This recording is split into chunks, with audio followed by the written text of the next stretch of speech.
जय श्री राधा रानी सरकार की, जय श्री कृष्ण भगवान की, जय कार्तिक मास महत्म्य की। मंदिर श्री बंसी वाले महात्मा यूट्यूब चैनल की ओर से हम आप सभी भक्तों का हार्दिक अभिनंदन करते हैं। जैसा कि आप सभी जानते हैं कि कार्तिक मास का पावन समय चल रहा है और इस कार्तिक मास में कुछ विशेष नियमों का पालन करना आवश्यक हो जाता है।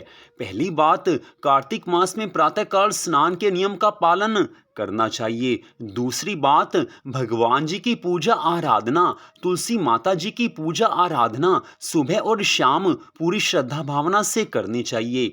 तीसरी बात, कार्तिक मास में कार्तिक मास महत्म्य की कथाओं को सुनना, श्रीमद् भागवत महापुराण की कथा को सुनना, श्रीमद् भगवत गीता की कथा को सुनना और अन्य सदग्रंथों की कथा को सुनना या इनका पाठ करना बहुत ज्यादा पुण्य फल देने वाले बताए गए हैं। और कार्तिक मास महत्म्य की कथा को तो अवश्य सुनना ही चाहिए। और साथ में यथाशक्ति इस कार्तिक मास में कुछ दान पुण्य इत्यादि करना चाहिए और भगवान जी के मंगलमय नामों का जाप और संकीर्तन अधिक से अधिक करना चाहिए। जो मनुष्य कार्तिक मास में इन सब नियमों का पालन करता है उसके सभी दुख भगवान की कृपा से अपने आप दूर हो जाते हैं। हमेशा याद रखें कि भगवान एक क्षण में वो सब कुछ कर सकते हैं जिन्हें हम हजारों जन्मों में भी नहीं कर सकते। तो भगवान की अत्यंत कृपा को प्राप्त करने के लिए कार्तिक मास के सब धर्मों का पालन करना चाहिए। तो कार्तिक मास महत्म्य के 5वें अध्याय की कथा इस प्रकार है। बोल श्री राधा कृष्ण भगवान की जय। बोल कार्तिक मास महत्म्य की जय। पिछले अध्याय की कथा में आपने सुना था कि किस प्रकार भगवान श्री कृष्ण जी ने सत्यभामा को उसके पिछले जन्म की कथा सुनाई थी। तो अब उससे आगे की कथा। सत्यभामा ने आज भगवान श्री कृष्ण जी से पूछा है कि हे भगवान, आपने कहा कि मैं काल के स्वरूप हूँ, आपके लिए काल के सभी भाग समान हैं। तब आप मुझे ये बताइए कि आप फिर किस लिए कार्तिक मास को ही सबसे श्रेष्ठ बताते हैं। कार्तिक मास में ऐसा क्या है कि जो आपको ये कार्तिक मास अत्यंत प्रिय है। हे नाथ, मुझे ये जानने की इच्छा है कि सब तिथियों में एकादशी और महीनों में कार्तिक का महीना ही आपको सबसे अधिक क्यों प्रिय है।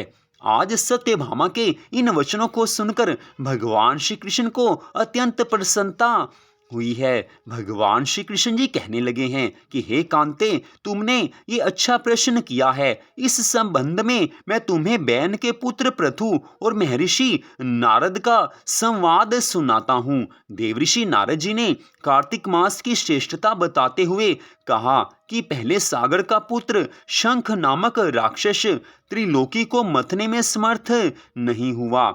उसने संपूर्ण देवताओं को जीतकर स्वर्ग से निकाल दिया तथा इंद्र आदि संपूर्ण लोकपालों के अधिकार अपने हाथ में ले लिए। शंखासुर ने विचार किया कि मैंने देवताओं को जीत लिया है तो भी वे बलवान मालूम होते हैं। वे सब वेद मंत्रों से युक्त हैं। उनके वेद मंत्रों का हरण करने से वे सब बलहीन हो जाएंगे। ऐसे विचार के साथ वह असुर श्री हरि विष्णु भगवान जी को नींद में ग्रस्त देख स्वयंभू ब्रह्मा जी के लोक में जा पहुंचा और वहां से वेदों को चुराकर चलने को तत्पर हुआ। उसके भय के मारे यज्ञ के मंत्र अपने बीजों सहित जल में प्रवेश कर गए। यह देख शंखासुर भी उन्हें ढूंढता हुआ समुद्र के भीतर विचरण करने लगा है, परंतु वे वेद कहीं प्राप्त नहीं हुए। पीछे से ब्रह्मा जी भी सभी देवताओं को संग ले और पूजा की सामग्री एकत्र कर वैकुंठ लोक में श्री हरि विष्णु भगवान जी की शरण में गए हैं। वहां उनके जागने के निमित्त सब देवता स्तुति गान करने लगे हैं, मंगलमय स्तुति करने लगे हैं, प्रभु की आराधना करने लगे हैं। बारंबार सब देवता भगवान के मंगलमय नामों का जाप संकीर्तन करने लगे हैं। आज ब्रह्मा जी और सब देवताओं की भक्ति से संतुष्ट होकर भगवान ने अपने नेत्र खोले हैं। श्री हरि विष्णु भगवान जी उनसे कहने लगे हैं कि हे देवगण, मैं तुम्हारे कीर्तन पूजा आदि से प्रसन्न हुआ हूँ, संतुष्ट हुआ हूँ। आप लोगों की मनोकामना मैं अवश्य पूर्ण करूँगा, यही वरदान देता हूँ। आश्विन शुक्ल पक्ष की एकादशी से देव उठनी एकादशी तक प्रहर भर रात्रि रहे, तब से जो मनुष्य तुम्हारी तरह मेरा गुणगान करेंगे वे मुझे प्रसन्न कर मुझे प्राप्त होंगे। हे देवगण, पाद्य अर्ध्य आचमन आदि जो तुम मेरे निमित्त लाए हो वह अनंत गुना होकर तुम्हारे सुख के कारण बनेंगे। शंखासुर जिन वेदों को हर कर लेकर आया है वे सब जल में स्थिर हैं। मैं शंखासुर को मारकर उन्हें ले आऊंगा। अब से बीज मंत्र समेत सब वेद प्रतिवर्ष कार्तिक के महीने में सदा जल में निवास करेंगे। मैं मत्स्य रूप धारण कर जल में जाता हूँ। तुम भी संपूर्ण मुनियों को लेकर मेरे संग आओ। इस लोक में जो अच्छे मनुष्य कार्तिक मास में प्रातःकाल स्नान करते हैं वे निश्चय ही यज्ञांत स्थान के फल को प्राप्त होते हैं। जो मेरे प्रिय कार्तिक मास में सदा स्नान करते हैं उनको हे इंद्र तुम मेरे लोक में पहुंचा दिया करना। हे यम, तुम सदा उनकी विघ्नों से रक्षा करना। और हे वरुण, तुम उनको पुत्र पौत्र आदि देते रहना। और हे कुबेर, तुम उनकी धन वृद्धि करो। हे देवताओं, आज तुमने मुझे एकादशी को जगाया है, इसलिए यह तिथि सदा मनाने योग्य है। यह मेरे लिए परम प्रिय है। यह तिथि मुझे बहुत प्यारी है। हे देवगणों, भली भांति से किए जाने पर यह दोनों व्रत मनुष्य को मेरा समीप प्राप्त करवाते हैं। ये सत्य जानो कि इनके समान त्रिलोकी भर में कोई भी व्रत नहीं है।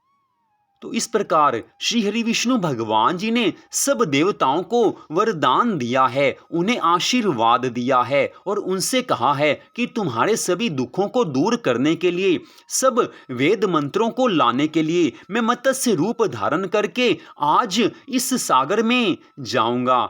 श्री हरि विष्णु भगवान जी के इन वचनों को सुनकर सभी देवताओं को अत्यंत प्रसन्नता हुई है। सभी भगवान की जय जयकार करने लगे हैं। तो यहीं पर कार्तिक मास महत्म के 5वें अध्याय की कथा का विश्राम होता है। श्री हरि विष्णु भगवान जी ने स्वयं अपने श्री मुख से इस कथा में बताया है कि कार्तिक मास मुझे परम प्रिय है और भगवान श्री कृष्ण जी ने भी सत्यभामा से यही कहा है कि कार्तिक मास मुझे अत्यंत प्रिय है।